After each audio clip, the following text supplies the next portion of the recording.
quero convidá-los a abrir a palavra do Senhor na primeira carta de João, capítulo 1. E eu vou lidar hoje com o prólogo da primeira epístola de João. São os 4 primeiros versículos desta carta. Eu quero que você mantenha o texto bíblico aberto e eu quero dar algumas informações contextuais a respeito da primeira carta de João, antes de nós lermos e então realizarmos a exposição da palavra do Senhor. Nós vamos lidar com 4 versículos hoje que, na verdade, estão no início de uma carta. E para entendermos esses 4 versículos, é importantíssimo que a gente conheça um pouquinho do contexto no qual a carta foi escrita. Toda carta tem um remetente e um destinatário. É alguém que deseja dizer algumas coisas para outra pessoa. Essa carta é uma carta anônima, ou seja, o seu texto não diz claramente quem foi que escreveu esta carta, ao contrário de outras cartas bíblicas que começam, por exemplo, dizendo Paulo, apóstolo de Jesus Cristo. Essa carta não tem exatamente quem é o seu autor, mas desde muito cedo a tradição cristã tem entendido que esta carta foi escrita por João, o apóstolo, o irmão de Tiago, filho de Zebedeu, e isso parece fazer muito sentido à luz das semelhanças temática e linguística desta carta com o Evangelho de João. Você vai perceber a hora que nós lermos o prólogo da primeira carta que há muita semelhança com a maneira como o Evangelho de João começa. Então, ao que tudo indica, essa carta foi escrita por João, o apóstolo. E ele escreveu essa carta para quem, afinal de contas? Bem, é bem provável que essa carta tenha sido uma carta circular, ou seja, ela foi escrita para circular por várias igrejas, a fim de instruir um enorme grupo de cristãos naquela ocasião. Há muitos estudiosos, com muito fundamento, que dizem que a carta circulou muito provavelmente por aquelas 7 igrejas que são mencionadas no livro de Apocalipse. A igreja de Éfeso, a igreja de Esmirna, a igreja de Pérgamo, de Tiatira, de Sardes, de Laodiceia e da Filadélfia. E a pergunta mais importante é qual é o objetivo de João nesta carta. Basicamente, nós podemos dizer que o grande objetivo de João é ajudar esses crentes dessas igrejas a lidarem com o desafio do juízo espiritual ou o desafio da avaliação espiritual.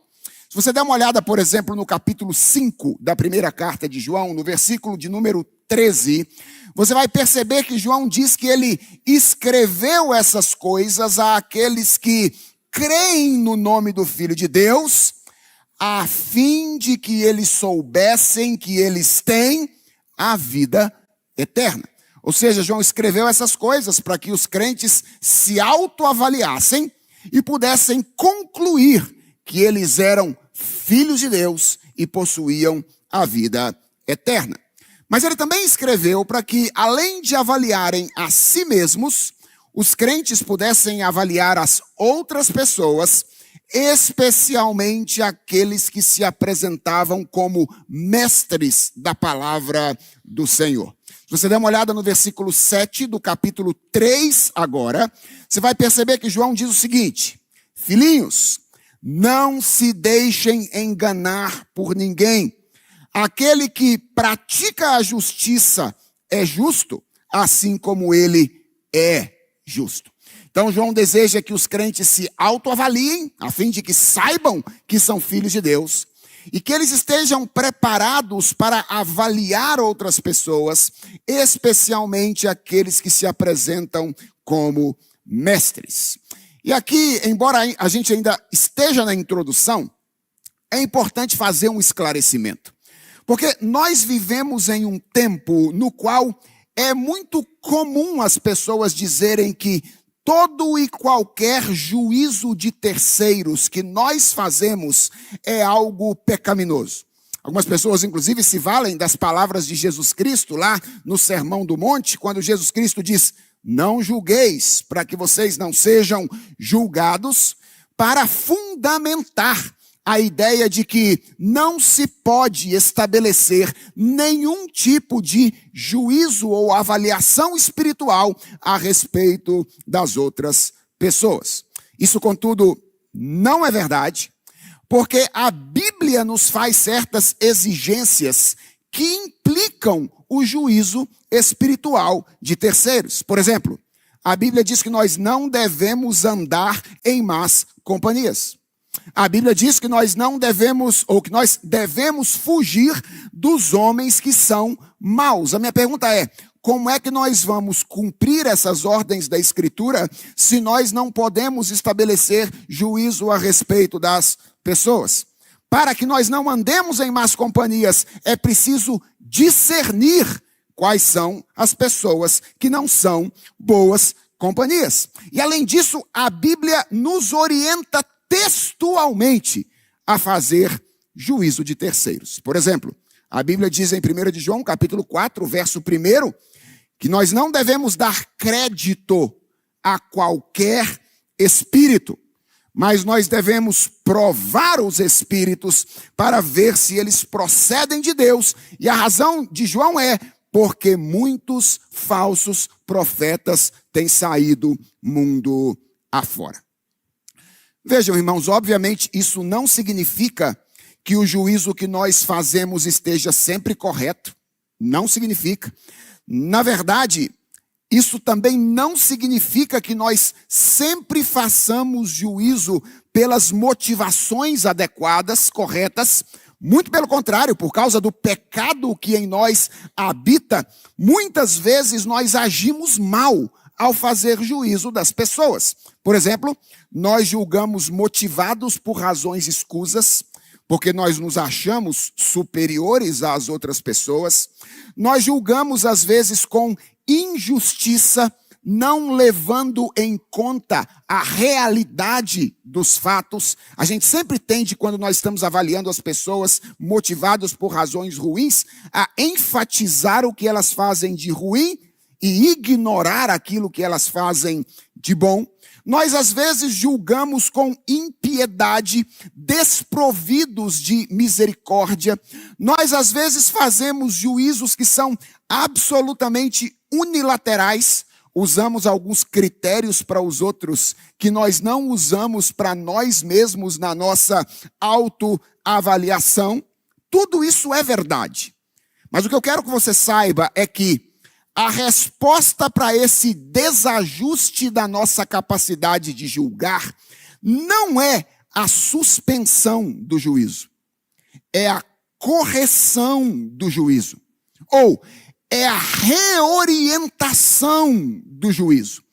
E o objetivo de João com essa carta parece ser exatamente este: ajudar os seus leitores a avaliar corretamente a sua própria condição espiritual e a condição da sua fé, e ajudar os seus ouvintes, os seus leitores, a avaliar pessoas com as quais eles estavam relacionados, especialmente aqueles que se apresentavam como mestres da palavra.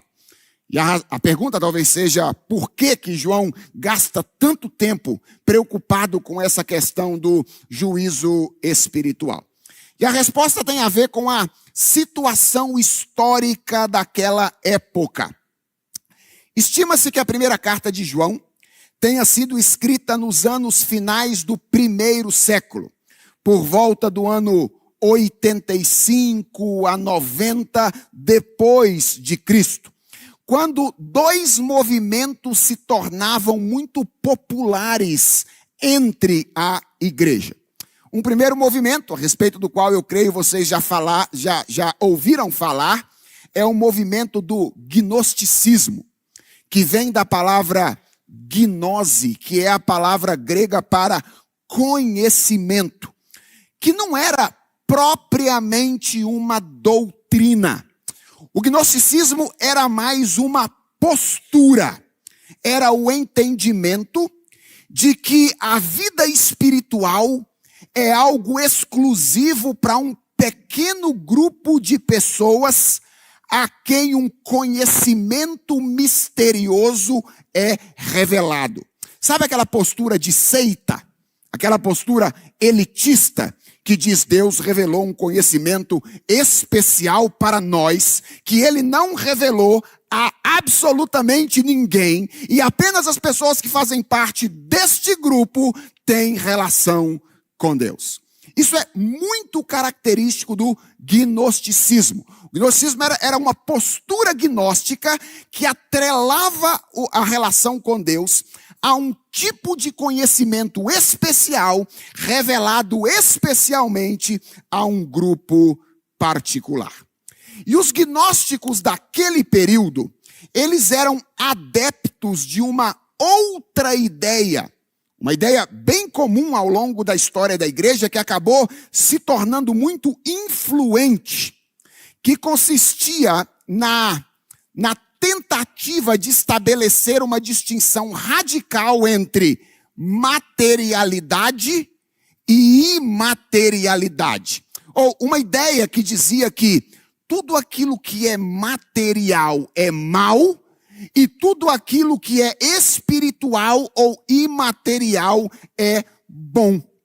E isso acabou gerando um segundo movimento, este sim, mais doutrinário do que o gnosticismo, que ficou historicamente conhecido como docetismo, que vem da palavra grega dokeo, que significa parecer ou aparecer. Por que eles usavam essa palavra? Porque o docetismo consistia basicamente na negação da encarnação de Jesus Cristo. Ora, se tudo que é material é mal, então não é possível que o Deus verdadeiro tenha se feito carne, tenha assumido forma material. Os docéticos diziam que Jesus tinha uma aparência de homem, daí doquel. Ele parecia um homem, mas ele não era um homem de verdade. E qual é o problema disso? O problema disso é que isso coloca em xeque algumas questões que estão no núcleo da fé cristã. Se Jesus Cristo de fato não se encarnou, a morte de Jesus Cristo não foi verdadeira. E se a morte de Jesus Cristo não foi verdadeira, então nós permanecemos ainda nos nossos pecados. Porque como costumava afirmar um dos pais da igreja, chamado Gregório de Nazianzo, um dos pais capadócios, aquilo que não foi assumido não pode ser redimido. Ou seja, para que Jesus Cristo redimisse a natureza humana, era essencial que ele assumisse a nossa natureza. Os leitores de João estão vivendo num período em que essas falsas doutrinas estão se tornando cada vez mais populares. E isso poderia deixá-los confusos. Será que eu sou de fato um cristão? Esses grupos que se reúnem em torno dessas ideias são de fato grupos de irmãos? Esses mestres que ensinam essas coisas devem ser recebidos como nossos irmãos na fé? Como discernir uma experiência espiritual verdadeira? Como discernir uma experiência eclesiástica verdadeira? Como discernir o que é uma igreja de fato pertencente a Jesus Cristo? É isso que leva o apóstolo João a escrever essa primeira carta. Os seus objetivos são, ou o seu objetivo é ajudar os seus leitores a enfrentar esse difícil desafio da avaliação ou do juízo espiritual. E agora que você sabe o que João está fazendo, Vamos aos 4 primeiros versículos dessa carta. Ele começa assim, este longo discurso. O que era desde o princípio, o que temos ouvido, o que temos visto com os nossos próprios olhos, o que contemplamos e as nossas mãos apalparam com respeito ao verbo da vida. E a vida se manifestou, e nós a temos visto, e dela damos testemunho e vô-la anunciamos, a vida eterna, a qual estava com o Pai e nos foi manifestada.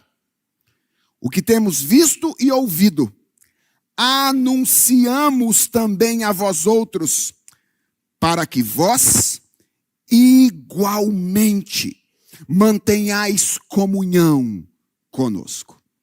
Ora, a nossa comunhão é com o Pai e com o seu Filho Jesus Cristo. Estas coisas, pois, vos escrevemos, para que a nossa alegria seja completa. Irmãos, esse é, sem dúvida, um dos meus parágrafos preferidos de todo o Novo Testamento. Ele está entre um dos mais belos de toda a Escritura Sagrada. E eu acredito que João começa a sua carta desta maneira, com a finalidade de remeter os seus leitores àquilo que é o núcleo da fé cristã, o Evangelho, e contextualizá-los na história de Deus. É como se João tivesse com pena das ovelhas de Jesus Cristo, sendo enredadas pelos falsos discursos de lobos, e ele então chega perto das ovelhas para dizer: venham aqui, vamos começar do começo. Vamos voltar à origem de todas as coisas. E vamos então fazer uma avaliação da nossa vida à luz daquilo que é o coração da vida cristã, que é o Evangelho. E ao fazer isso, João ensina 3 verdades importantes a respeito do Evangelho que eu gostaria de compartilhar com vocês nesta noite, como todo bom pastor presbiteriano costuma fazer. Quantos pontos tem um sermão de um pastor presbiteriano? 3 verdades a respeito do Evangelho. Eu tenho certeza que Helder depois vai apresentar 4 verdades, como um bom pastor batista. A primeira coisa que João ensina nesta passagem, irmãos, muito claramente, é que o Evangelho é uma mensagem. Eu vou repetir. João ensina nesse parágrafo que o Evangelho é uma mensagem. O assunto central deste parágrafo é exatamente este: uma mensagem, um anúncio que está sendo transmitido à igreja de Jesus Cristo. Preste atenção aos principais verbos deste parágrafo. No verso 2 e no verso 3, o verbo anunciamos é usado 2 vezes. E ainda no versículo 2, o verbo testemunhamos é usado mais uma vez. Esses verbos usados aí, e a ênfase que João dá a esses verbos, aponta para o fato de que o Evangelho é uma mensagem. E talvez você esteja dizendo por que enfatizar isso de maneira tão veemente nesta noite e no início dessa conferência. A razão, irmãos, é que não tem sido incomum em nossos dias nós nos depararmos com declarações a respeito do Evangelho, cuja finalidade é esvaziar o Evangelho do seu conteúdo proposicional. Há algum tempo eu me lembro de ter assistido a entrevista de um pastor conhecidíssimo, muito famoso no nosso país, que eu não vou mencionar o nome por razões óbvias, eu não quero criar problema com ninguém nesse momento, na qual ele dizia o seguinte: eu não sei o que é ortodoxia. Eu sei o que é amar o próximo, repartir o pão. Isso é o evangelho. Você percebe como é que a gente, às vezes, esvazia o evangelho do seu conteúdo proposicional? Eu não sei o que é ortodoxia. Eu sei o que é repartir o pão. Isto é o evangelho. De vez em quando eu ouço as pessoas tentando definir o evangelho com muito boa vontade. E eles dizem algumas coisas do tipo: o evangelho é Jesus. E vejam, não estaria errado. Aliás, o meu segundo ponto vai ter exatamente a ver com isso. Se o Jesus da afirmação fosse a pessoa divino-humana do Redentor, revelado pela Escritura Sagrada. O problema é que muitas vezes Jesus, nessa frase, é apenas um sinônimo para o sentimento religioso do indivíduo construído à parte da revelação bíblica. É um Jesus que só existe na cabeça dele. É uma pessoa com quem ele gostaria de se relacionar, mas que não é o Jesus revelado pela palavra de Deus, pela Escritura Sagrada. E essas declarações, elas podem soar descoladas, sabe? Elas podem soar descoladas, mas elas são extremamente perigosas. E elas causam confusão. Vejam, eu não estou dizendo que o sentimento religioso não é parte da nossa experiência com o evangelho. E eu nem estou dizendo que a assistência ao sofredor não sejam efeitos reais e verdadeiros do evangelho que devem estar presentes na vida de todas as pessoas. O problema, irmãos, é que essas coisas têm os seus simulacros. E quando confundido com elas, não raramente, o evangelho é substituído por elas. É verdade que repartir o pão é um efeito que o evangelho deve causar na nossa vida. Mas isto não é o evangelho. E algumas pessoas podem repartir o pão sem necessariamente nunca terem tido um encontro real com o evangelho. O evangelho é uma mensagem. O evangelho é um anúncio. É o que João diz nesta passagem. O evangelho é uma notícia. É o que diz também o apóstolo Paulo quando, por exemplo, escreve aos Coríntios no capítulo 15 da sua primeira carta e diz: irmãos, eu venho lembrar-lhes o evangelho que eu anunciei a vocês, o qual vocês receberam e no qual vocês continuam firmes. Então, qual é a primeira coisa que João nos ensina nessa passagem? Ele nos ensina que o evangelho é uma mensagem. A segunda coisa que João nos ensina neste evangelho é que, ou nessa mensagem, ou nessa passagem, é que a mensagem do evangelho é Jesus Cristo. Atenção, eu não estou dizendo que a mensagem do evangelho é sobre Jesus Cristo. Eu estou dizendo que a mensagem do evangelho é Jesus Cristo. Quando descreve o conteúdo da mensagem do evangelho, João diz algumas coisas, duas basicamente. Acompanhe comigo aí. A primeira coisa que ele diz é que aquilo que ele estava anunciando à igreja era o que era desde o princípio.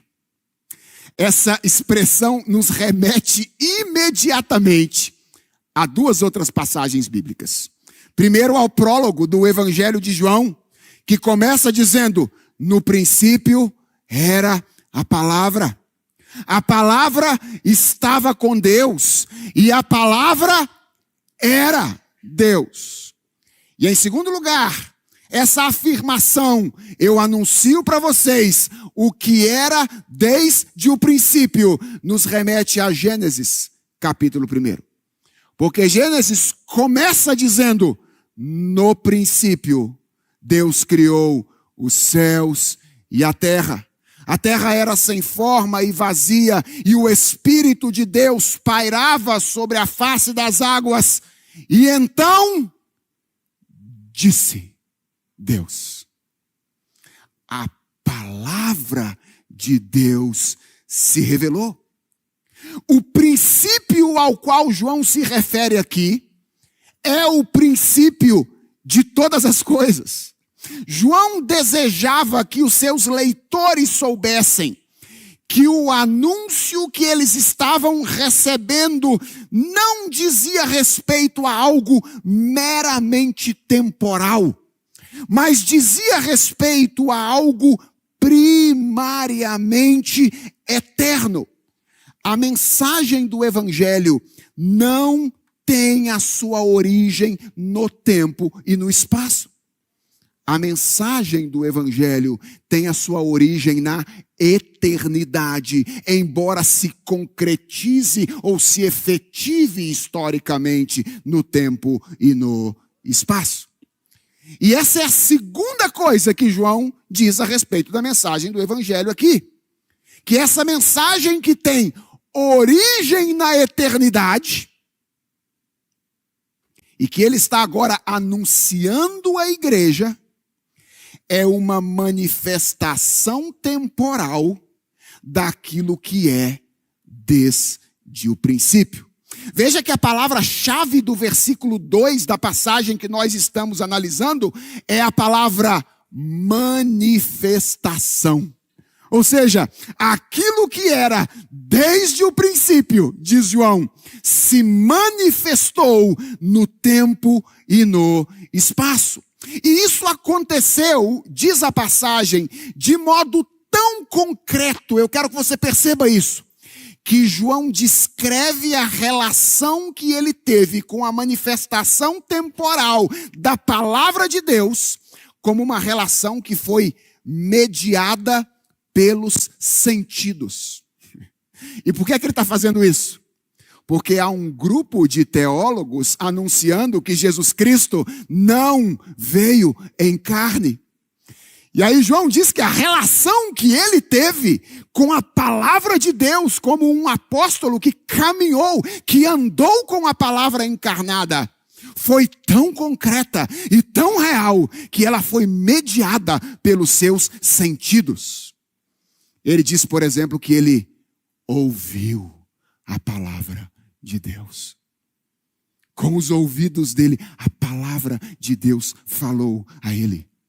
Ele diz que ele viu com os próprios olhos dele a palavra de Deus. O que temos ouvido, o que temos visto com os nossos próprios olhos.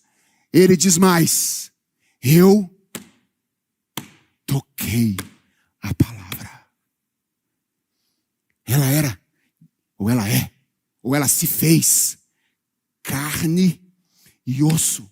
As nossas mãos apalparam o verbo da vida. Isso deixa muito claro que o conteúdo do anúncio que João tem em mente aqui é mais do que um mero conjunto de ideias. É mais do que um conjunto de proposições. É uma pessoa.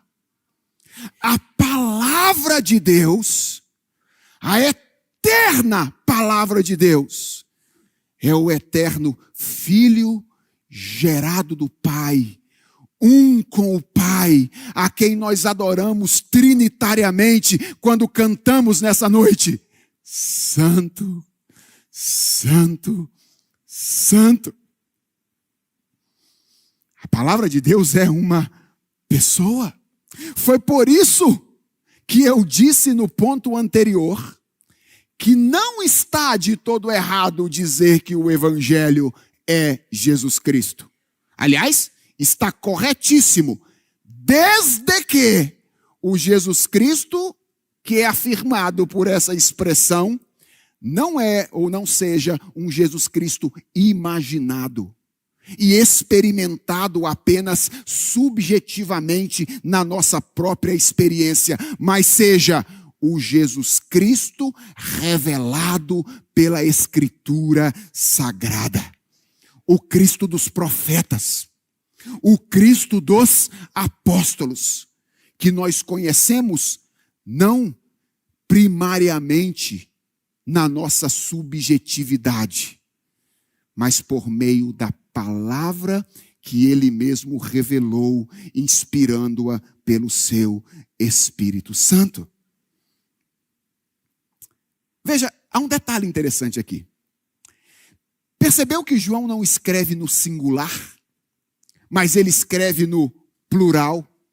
Todas as vezes em que ele fala desse anúncio, desse testemunho, dessa escrita, o verbo que João usa é: isto que nós vos anunciamos, isso que nós testemunhamos, isso que nós escrevemos. A minha pergunta é: por que João faz isso e usa o verbo no plural e não no singular? Possivelmente porque João não está escrevendo apenas em seu nome, mas ele está escrevendo sobre a consciência de que ele era membro de um grupo.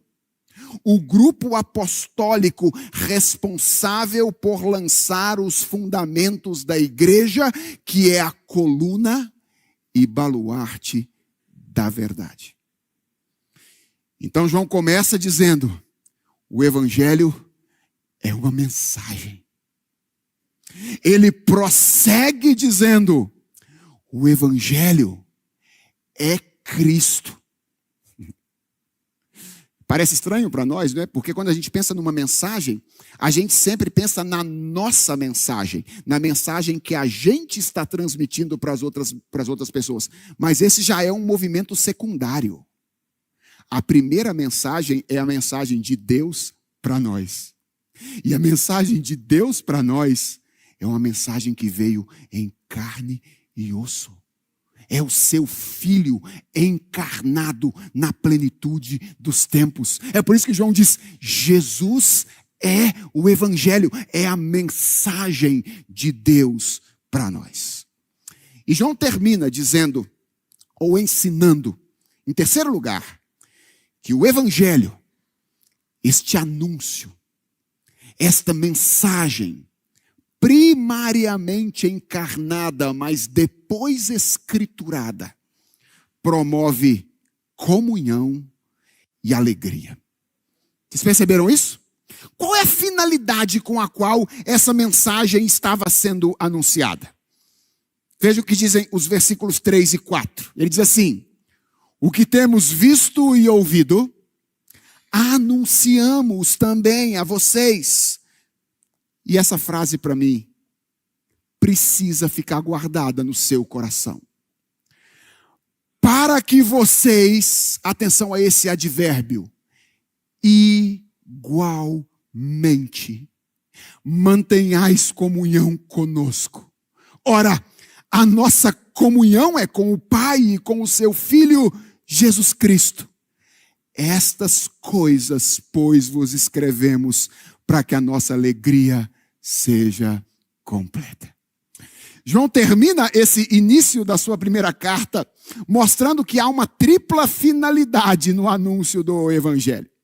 Primeiro, o evangelho promove a comunhão da igreja. O anúncio do evangelho promove a comunhão da igreja. Eu não sei se você já parou para pensar nisso, mas o evangelho é o núcleo em torno do qual se dá a unidade cristã.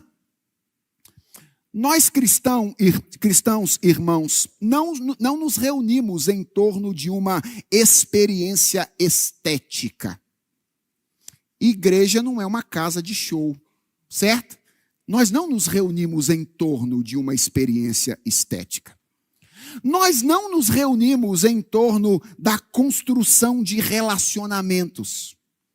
Igreja não é um clube.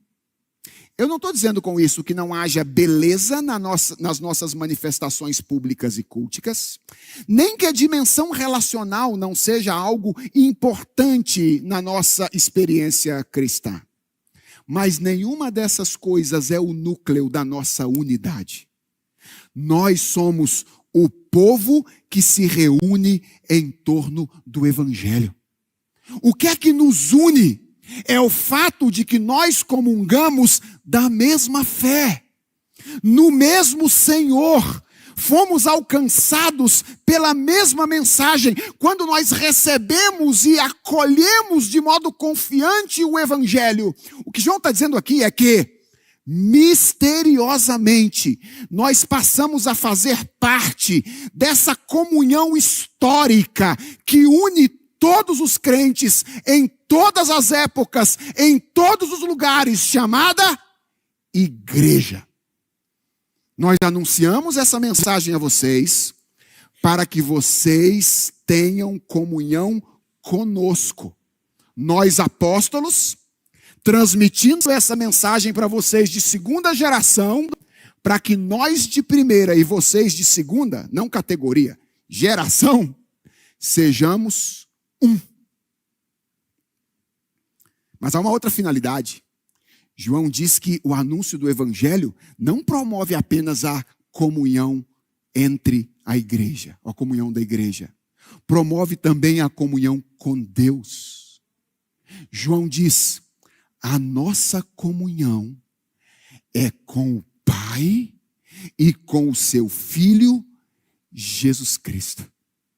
Quando nós recebemos a mensagem do Evangelho pregada conforme a Escritura, nós não apenas nos unimos uns aos outros, mas João está dizendo que juntos com os outros nós somos unidos a Deus. E eu quero chamar a sua atenção de novo para o advérbio que João usa aqui. João havia dito que, como um apóstolo, ele tinha tido uma experiência singular com a palavra encarnada. Ele diz, eu vi, eu ouvi, eu toquei. E agora ele está dizendo, sabe o que é que acontece quando nós anunciamos o Evangelho para vocês? E vocês recebem com fé o Evangelho que nós anunciamos? A comunhão que nós tivemos com Deus começa a ser experimentada por vocês.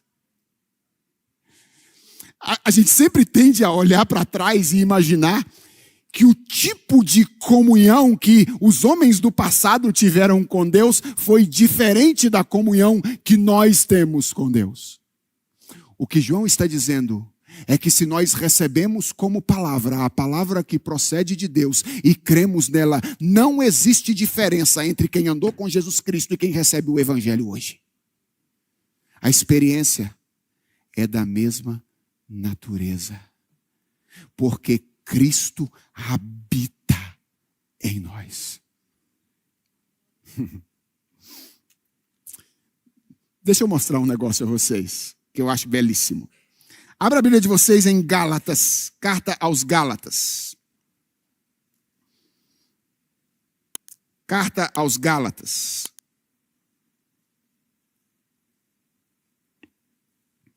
Capítulo de número 3. Eu quero mostrar para você que isso não é apenas uma tese joanina. É uma tese paulina também. Lembra da experiência dos Gálatas? Paulo está bravo com a igreja porque eles estão abandonando o verdadeiro evangelho. E aí no capítulo 3, Paulo diz assim, ó Gálatas insensatos, quem vos fascinou a vós outros? Presta atenção a essa expressão. Ante cujos olhos foi Jesus Cristo exposto como crucificado. O que Paulo está dizendo? Como é que vocês estão abandonando o evangelho? Se Jesus Cristo foi crucificado diante dos olhos de vocês.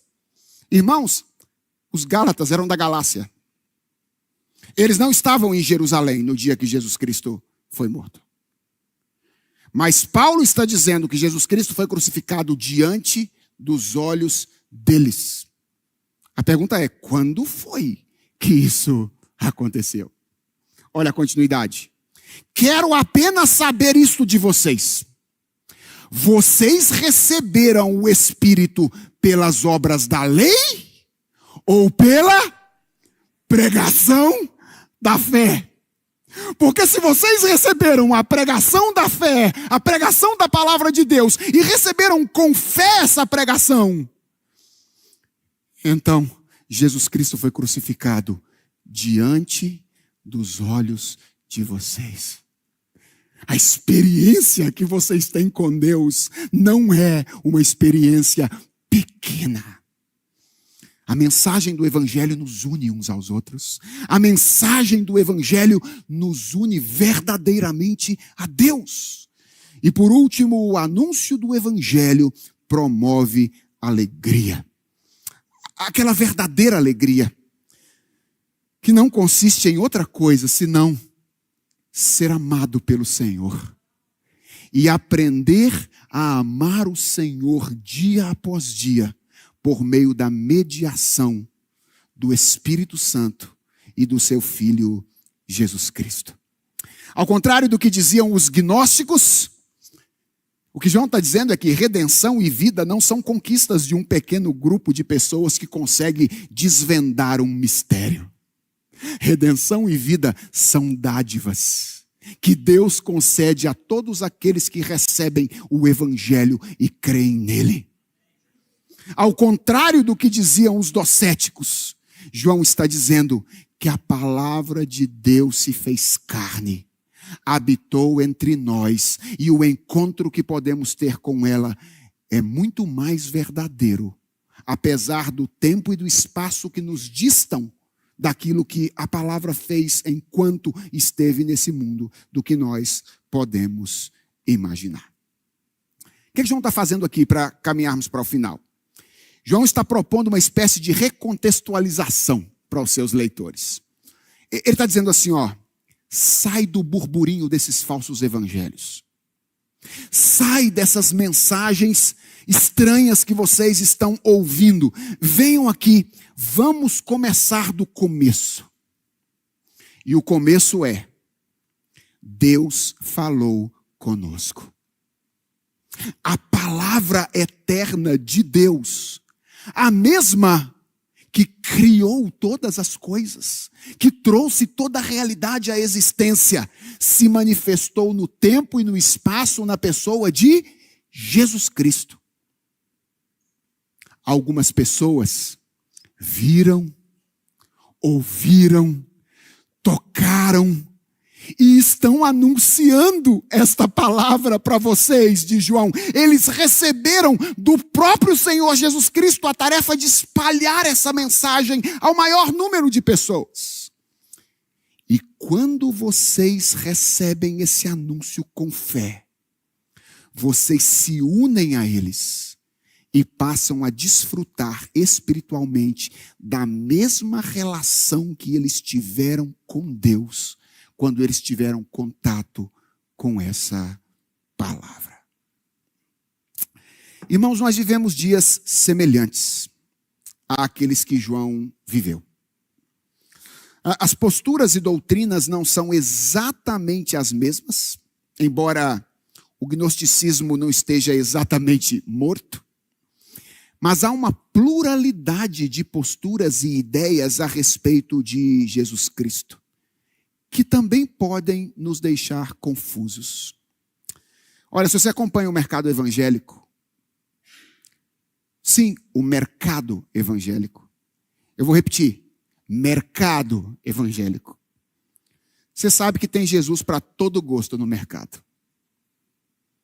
Tem Jesus reacionário, tem Jesus revolucionário, tem Jesus machista, tem Jesus feminista, tem Jesus gay, tem Jesus iracundo, tem Jesus condescendente, tem Jesus curandeiro, tem Jesus gênio da lâmpada do Aladim.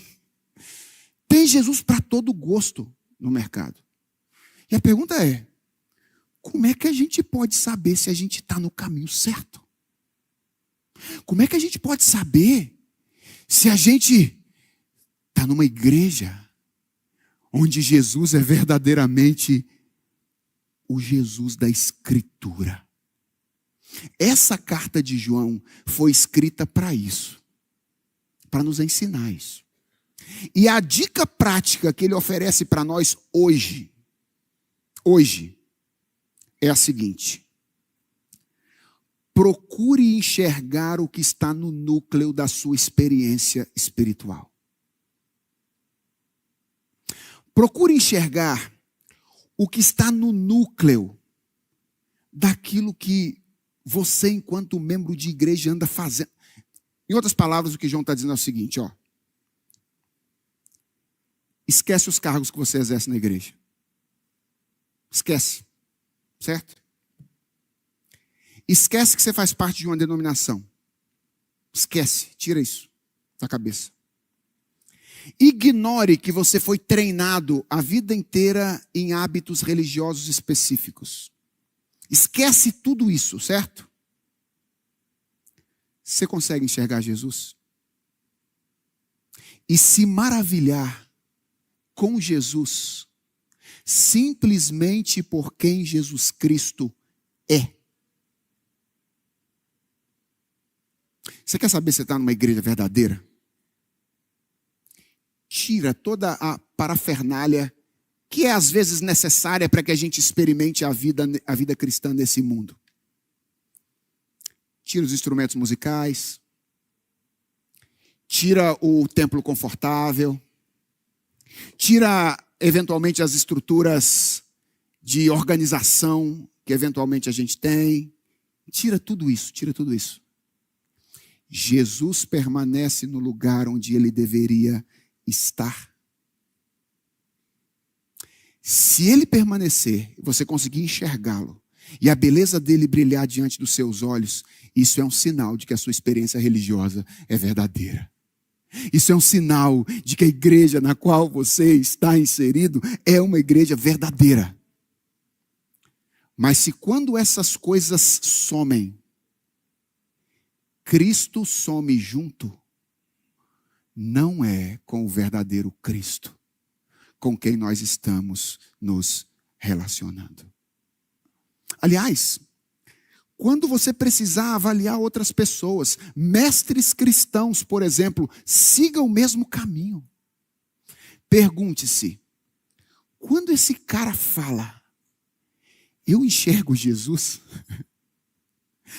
O que me maravilha no ensino dele é a retórica com a qual ele prega ou o Cristo que ele apresenta? É o Cristo da Bíblia? É o Cristo dos apóstolos? É o Cristo da cruz? É o que é desde o princípio e se fez verdadeiramente homem para expiar os pecados dos seus filhos? Se for, ouça-o. Se não for, rejeite-o. Porque o Cristo das Escrituras, o Cristo da palavra, é o único que é digno do nosso verdadeiro reconhecimento e da nossa verdadeira adoração. Minha oração é que a nossa experiência com Deus seja sempre mediada pela verdadeira palavra. Cristo, a palavra encarnada. Que se nos é dado ou dada a palavra, Cristo, por meio da pregação dos apóstolos, que foi escriturada no livro que nós chamamos de Bíblia Sagrada. É por isso que a Bíblia é tão importante para nós. Nós não somos bibliólatras. Sabe por que nós amamos tanto o livro? Por que nós pregamos o livro? Por que nós cantamos o livro? Por que nós dirigimos igreja à luz do livro? Sabem por que nós fazemos tudo isso por um livro? Porque o livro ou a pregação do livro, o anúncio do livro, é o que nos conecta com a eterna palavra de Deus, por meio da qual Deus nos é conhecido. Vamos orar? Senhor nosso Deus e Pai, nós queremos ser o povo da palavra. Porque nós cremos que se alguma relação contigo é possível, ela é mediada pela palavra do Senhor. Obrigado porque um dia tu enviaste a tua palavra em forma de gente. E obrigado porque tu escolheste algumas pessoas para ouvir a palavra, ver a palavra, tocar a palavra encarnada. E obrigado porque essas pessoas registraram o que viram, o que ouviram, o que tocaram, e o anúncio, o registro disso chegou até nós. Obrigado porque um dia alguém pregou essa palavra para nós.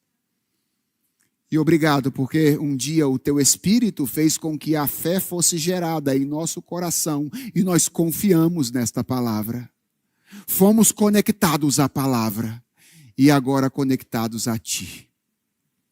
Senhor, não nos deixes abandonar no caminho a simplicidade do verdadeiro Evangelho. Não nos permitas esquecer aquilo que nos fez viver quando nós estávamos mortos nos nossos delitos e pecados. E livra-nos, ó Deus, de pensarmos a vida da igreja, pensarmos a nossa vida cristã, pensarmos o culto, pensarmos tudo o que fazemos, se não fizermos dirigidos pela Tua palavra. Não nos deixe viver a vida cristã, se não guiados pela palavra do Senhor. Ensina-nos a amar a Tua palavra. Faze isso pela palavra que em nós habita. É a nossa oração, em nome de Jesus Cristo. Amém.